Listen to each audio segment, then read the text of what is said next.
Good morning and welcome back to the Illiterate Greek. At Bible study, we've been in 1 Samuel and we're currently in 1 Samuel 17 in the story of David and Goliath. And at this point in the study, David had declared that he will defeat Goliath. And Saul tries to give him his armor and David tries to put it on and he realizes he can't wear it. So in 1 Samuel 17:39, David said to Saul, I cannot go with these, for I have not proved them. So proved is a Hebrew word nasah, H52:54. He has not put to proof or tested them. And we see that same thing in 1 John 4. 1 John 4:1. Beloved, do not believe every spirit, but test the spirits, whether they are of God. And by this you know the Spirit of God.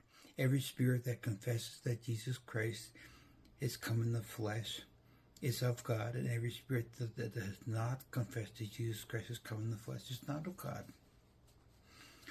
So test the spirit. This is the Greek word dimazo, G1381, and it means to test, examine, or prove, to recognize as genuine. And by this you know the Spirit of God. And this is the Greek word ginosko, G1097, and this means to understand or have intimate knowledge of. So David was under enormous pressure to obey the king. The king of Israel said, take my armor. And rather than obeying the king, he obeyed God.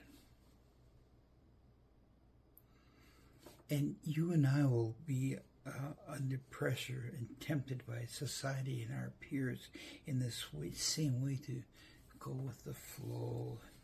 Can't we just all get along? And we've got to realize the context of 1 Samuel 17. David was in the center of the camp of Israel in the king's tent. So he just didn't turn around, take 3 steps, blow up a rock, bada boom, bada bing, and Goliath was dead. No. David had to walk through the army of God to get close to the giant. He had to again behold, he was a giant. He had to load his sling. He had to run towards Goliath and fire his stone. Plenty of time for Satan to try to discourage David. And let's back up to Genesis. In Genesis 3, we see the serpent said to the woman, can it really be that God has said you shall not eat from this tree of the garden? So Satan got Eve to question God and disobey. And then further on in Genesis 4, we see the story of Cain and Abel. And Cain was offended by God. And God said to Cain, and if you do not do well, but ignore my instruction, sin crouches at your door. And its desire is for you to overpower you. But you must master it. Eve disobeyed. Cain was overpowered by his offense. But David had tested his weapon. He had tested his weapon against the lion and the bear. He knew gnosko, he knew intimately that God would deliver him.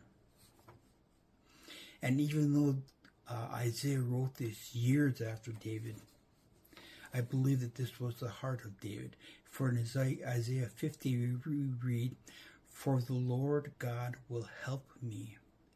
Therefore I will not be disgraced. Therefore I have set my face like flint, and I know that I will not be ashamed. Whatever doubts the enemy was trying to throw at David, he wasn't listening to them. He was set like flint to do what God had told him to do.